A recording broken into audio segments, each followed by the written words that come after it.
जिंदगी अपने हिसाब से ही जीनी चाहिए। जिंदगी अपने हिसाब से ही जीनी चाहिए। लोगों को खुश करने के चक्कर में तो शेर को भी सर्कस में नाचना पड़ता है।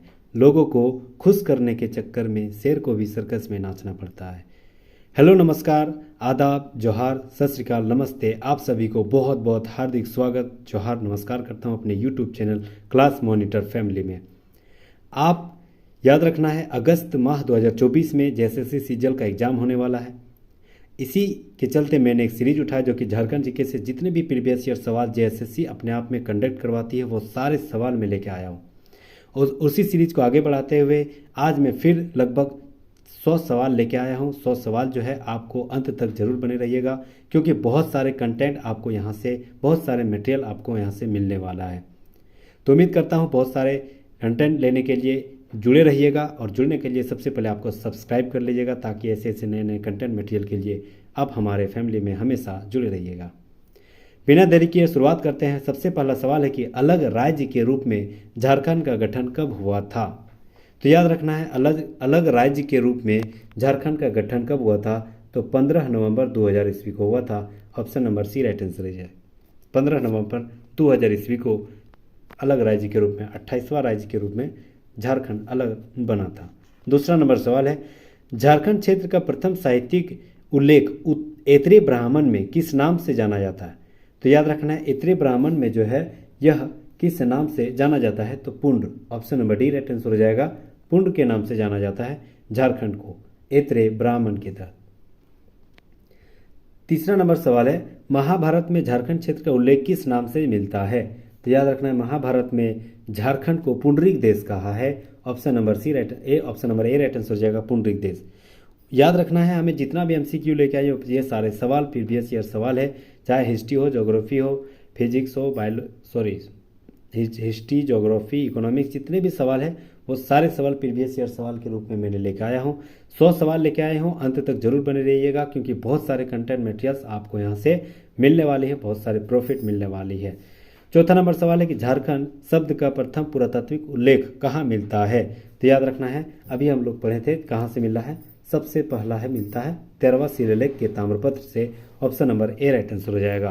पांचवा नंबर सवाल है, झारखंड जो संथाल परगना क्षेत्र को अति प्राचीन काल में क्या कहा जाता था? तो याद रखना है, संथाल परगना क्षेत्र को अति प्राचीन काल में क्या कहा जाता था? तो याद रखना है, नरीखंड कहा जाता था। Option number A right answer हो जाएगा, नरीखंड।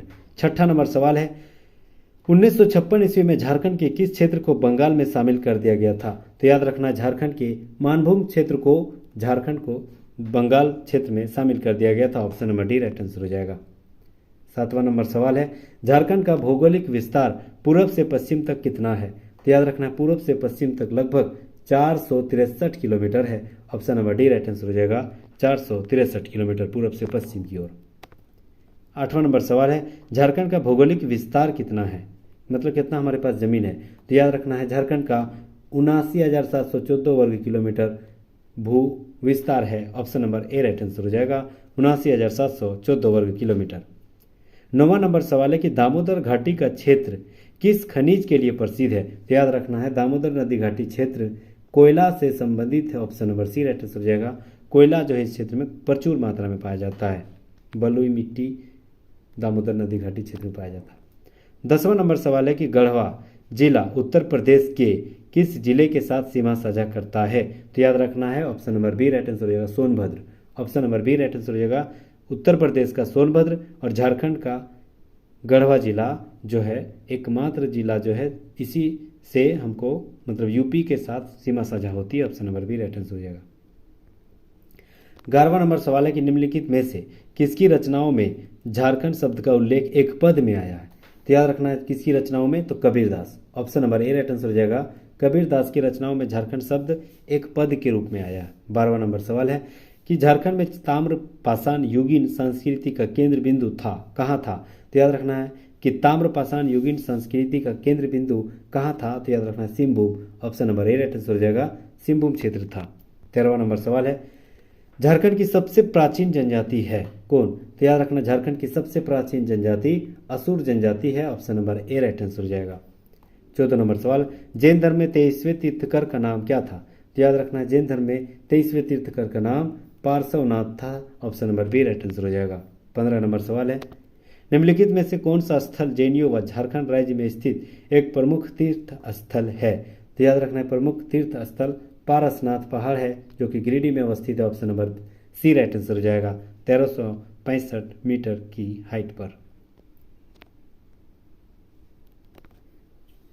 16 नंबर सवाल है कि झारखंड क्षेत्र मौर्य साम्राज्य के समीपवर्ती राज्यों में किस प्रदेश का एक हिस्सा है? तो याद रखना है आटविक प्रदेश का एक हिस्सा झारखंड क्षेत्र के मौर्य साम्राज्य के समीपवर्ती राज्यों से संबंधित है। कौन सा राज्य? तो आटविक प्रदेश। Option number A right answer हो जाएगा। 17 नंबर सवाल है, कौटिल्य यानी चाणक्य ने अपने ग्रंथ अर्थशास्त्र में झारखंड क्षेत्र को क्या कहा है? वीवीआई सवाल, मोस्ट इंपोर्टेंट सवाल। ये सवाल एकदम जेएसएससी का फेवरेट सवाल है। तो चाणक्य ने अपने अर्थशास्त्र में झारखंड को किस नाम से पुकारा है? तो याद रखना यह कुक्कुट देश कहा है। Option number A right answer हो जाएगा, कुक्कुट देश। 18 नंबर सवाल है कि कुषाण सम्राट कनिष्क के सिक्के झारखंड के किस जिले से प्राप्त हुए हैं? तो याद रखना है यह रांची से प्राप्त हुआ है। Option number A right answer हो जाएगा, रांची से प्राप्त हुआ है। 19 नंबर सवाल है, गुप्त शासक समुद्रगुप्त की प्रयाग प्रशस्ति में छोटा नागपुर को क्या कहा है? तो याद रखना है समुद्रगुप्त के प्रयाग प्रशस्ति में छोटा नागपुर को मुरुंड देश कहा है। Option number A right answer हो जाएगा, मुरुंड देश। 20वां नंबर सवाल है कि गुप्त शासक चंद्रगुप्त द्वितीय विक्रमादित्य के राज्यकाल में भारत में आए चीनी यात्री फाहियान ने झारखंड क्षेत्र को क्या कहा था? यह भी वीवीआई सवाल है। तो याद रखना है चीनी यात्री फाहियान ने झारखंड क्षेत्र को कुकुड लाड कहा है। Option number A right answer रहेगा, कुकुड लाड। 21 नंबर सवाल है कि झारखंड में कुल कितनी जनजातियां निवास करती है? तो याद रखना option number D right answer हो जाएगा, 33। अब तक एक बढ़ गया है पुरान, नहीं तो 32 रहता। ठीक है, तो option number D right answer हो जाएगा 33। नेक्स्ट सवाल आते हैं, झारखंड में सबसे अधिक किस जनजाति के लोग रहते हैं? तो याद रखना है लगभग टोटल जनजाति का 35% आबादी अकेले संथाल जनजाति रखती है, इसीलिए सबसे बड़ी जनजाति संथाल जनजाति बन जाती है। Option number C right answer हो जाएगा। 23 नंबर सवाल है कि कौन सी जनजाति कुड़ुक भाषा बोलती है? तो याद रखना है कुड़ुक भाषा जो है कौन बोलती है? तो याद रखना है उरांव जनजाति कुड़ुक भाषा बोलती है। Option number A right answer हो जाएगा, उरांव जनजाति है जो कुड़ुक भाषा बोलती है। 24 नंबर सवाल है कि दी उरांव ऑफ छोटा नागपुर नामक पुस्तक के लेखक कौन है? मोस्ट इंपॉर्टेंट सवाल, वीवीआई सवाल, एकदम 5 स्टार 6 स्टार जितना लगा। द उरांव ऑफ छोटा नागपुर नामक पुस्तक के लेखक कौन है? तो याद रखना है द उरांव ऑफ छोटा नागपुर नामक पुस्तक के लेखक AC राय है। Option number C right answer हो जाएगा, AC राय। 25 नंबर सवाल है किस जनजाति के युवा गृह को धूमकुड़िया कहा जाता है? इंपॉर्टेंट सवाल है, तो याद रखना है किस जनजाति के युवा गृह को धूमकुड़िया कहा जाता है? तो याद रखना है उरांव जनजाति के युवा गृह को धूमकुड़िया कहा जाता है। Option number A right answer हो जाएगा। 26 नंबर सवाल है कि उरांव जनजाति का सर्वोच्च देवता कौन सा था? तो याद रखना है उरांव जनजाति का सर्वोच्च देवता धर्मेश था। Option number D right answer हो जाएगा, धर्मेश। 27 नंबर सवाल है मुंडारी किस भाषा परिवार से संबंधित है? तो याद रखना है सबसे ज़्यादातर अगर जनजातियों की भाषा परिवार है वह ऑस्टिक भाषा है। Option number A right answer हो जाएगा, मुंडारी भाषा भी ऑस्टिक भाषा है। 28 नंबर सवाल है सिंगबोंगा किस जनजाति के प्रमुख देवता है? तो याद रखना सिंगबोंगा जो है मुंडा जनजाति के प्रमुख देवता है। Option number B right answer हो जाएगा। 29 नंबर सवाल है सुतियांबे किस जनजाति का प्रशासनिक केंद्र रहा है? तो याद रखना सुतियांबे जो है वह मुंडा जनजाति का प्रशासनिक केंद्र रहा है। Option number B right answer हो जाएगा। वीवीआई सवाल, मोस्ट इंपोर्टेंट सवाल। मुंडा जनजाति के युवा गृह को किस नाम से जाना जाता है? तो याद रखना मुंडा जनजाति के युवा गृह को गितियोड़ा कहा जाता है। Option number A right answer हो जाएगा, गितियोड़ा। इंपॉर्टेंट सवाल है। 31 नंबर सवाल है मुंडा समाज में शासन क्या होता है? तो याद रखना मुंडा समाज में शासन को कब्रगाह कहा जाता है। Option number C right answer हो जाएगा। 32 नंबर सवाल है गुप्तोत्तर काल में झारखंड क्षेत्र गोल के किस शासक के विस्तृत साम्राज्य का एक भाग था?